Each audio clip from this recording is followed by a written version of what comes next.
Në një pyll të qetë dhe të gjelbër, në një shtëpi të bukur prej druri, jetonte një dhi e dashur me 7 kesat e saj të vegjël. Kjo nëndhi ishte e zgjuar dhe shumë e kujdesshme.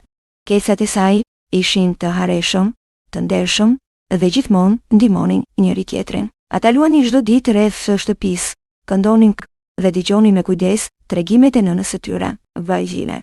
Një mëngjes me diell, nëndhia po përgatitej të shkonte në treg për të blerë miell, fruta dhe qumësh të freskët. Ajo i mbrodhi kesat e saj pranë derës dhe ul që t'u jepte disa këshilla të rëndësishme.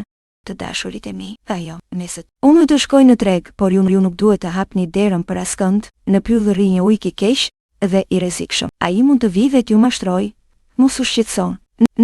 Bërtiti Kecaku më i vogël. Ne nuk i hapim derën askujt përveç teje. E mbani mend si mund ta dalloni ujkun? Pyet nëndhia me një buzëqeshje të lehtë. Ai ka zë të trashë dhe duar të zeza. U përgjigjen të gjithë një zëri. Pikërisht, tha nëndhia. Unë do të trokas 3 herë dhe do të flas me zërin tim të ëmbël, do t'ju tregoj putrën time të bardhë, nga dritarja që të më njihni. Pastaj ajo i përqafoi të 7 kecat, mori shportën e saj dhe u nis drejt tregut, duke u zhdukur mes pemëve të larta të pyllit. Në anën tjetër të pyllit, ujku kishte dëgjuar gjithçka. Ai ishte fsheu pas një peme të trashë dhe kishte pritur që nëndhia të largohej. Sytë e tij të verdhë ndritnin nga liksia dhe goja i pikturoi me një buzëqeshje djallëzore. Oh, çfarë dreke shishme do të kem sot, tha ai me zë të thellë. 7 keca të vegjël? Mishi i tyre do të jetë. Ai u afrua tek shtëpia e Dhis dhe trokiti 3 herë. Trok, trok, trok. Hapni derën të dashurit e mi, tha ai, duke imituar zërin e Dhis, por zëri i tij trash e tradhtoi. Kecat u friksuan dhe u fshehën pas divanit. Ti nuk je nëna jon? Bërtiti një kec. Zëri yt është i trash i ujkut. Ujku u larmëruar, por me një ide të re. Ai shkoi drejt një furre buke aty pranë dhe i tha bukpjekësit, më jep pak mjalt për të zbutur zërin. Kam dhimbje fyti. Pasiltin, zëri i tij u bë më i butë dhe më i ngjashëm me zërin e Dhis. Më pas ai shkoi te mulliri dhe i tha mullixhiut, më lyej putrat me miell që të duken të bardha si dëbora. Mullixhiu hezitoi, por ujku i tregoi dhëmbët dhe ai i trembur i lyu putrat me miell. Tani jam gati, përshpëriti ujku dhe u nis përsëri drejt shtëpisë së kecave. Ujku trokiti përsëri në derë. Trok, trok, trok, trok. Të dashurit e mi, tha ai me zë të ëmbël. Jam unë nëna juaj. Shihni putrën time të bardhë te dritarja. Kecat shikuan nga dritarja dhe pan putrën e bardhë. Ata menduan se ishte vërtet nëna e tyre. Zemrat e tyre të vëmbushën me gëzim dhe pa e menduar gjatë, hapën derën dhe çfarë panë? Ujku u hodh brenda me një kërcim të madh. Kecat u tmerruan dhe u përhapën në shtëpi për të fshehur. Njëri u fut në tavolinë, njëri pas perdeve, njëri në dollap, njëri në furrë, një në lavamanan, njëri në atë.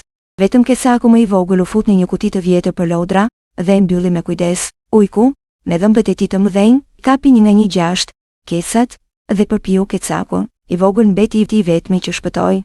Pastaj ujku, i ngopur, doli jashtë, u shtri në hijen e një peme dhe ra në gjumë të thellë. Kur nëndhia u kthye nga tregu, ajo vuri re derën e hapur. Zemra ju shtrëngua. Kecat e mi, thiri ajo, dhe hyri menxitim brenda. Dhoma ishte rrëmoj, këmbë i dridheshin. Ajo i kërkoi fëmijët në çdo cep të shtëpisë, por askush nuk ju përgjigj. Vetëm kur u afrua te kutia e lodrave, dëgjoi një zë të njohur që qante. Nën, unë jam këtu, përshpëriti Kecaku i vogël. Ai doli nga kutia me lot në sy dhe i tregoi gjithë ngjarjen. Nëndhia mori frymë, dhimbje, ju kthye në forcë. Nuk, tha ajo, ujku do të më paguaj për këtë. Nëndhia dhe Kecaku i vogël ndoqën gjurmët e ujkut derisa i gjetën duke gërhitur në një pemë. Barku i tij ishte shumë i madh dhe lëvizte pak. Shiko, tha nëndhia. Duket sikur fëmijët e mi janë ende gjallë në barkun e tij. Ajo mori një gërshër të madhe dhe preu me kujdes barkun e ujkut. 1, 2, 3, filluan të dilnin kecat, njëri pas tjetrit të gjallë, të gjithë përqafuan, nënën dhe qanin nga gëzimi. Tani, tha ajo, le ta mësojmë ujkun një mësim. Ata mbushën barkun e ujkut me gur të mëdhenj dhe i qepën me kujdes. Pastaj u fshehën. Kur ujku u zgjë, ndjeu etje dhe vendosi të shkonte te lumi, por gurët në bark e rënduan dhe ai humbi ekuilibrin. Ai era në ujë dhe nuk u pa më kurrë. Keca dhe nëna e tyre u kthyen në shtëpi, Ata e rregulluan shtëpinë. Bën një darkë të madhe me supë të ngrohtë, bukë të freskët dhe fruta të ëmbla. Këtë natë do të festojmë. Fanë në dhia. Ata kënduan, vallëzuan dhe u përqafuan gjatë gjithë mbrëmjes. Dhe që nga ajo ditë më derën askujt pa u siguruar plotësisht.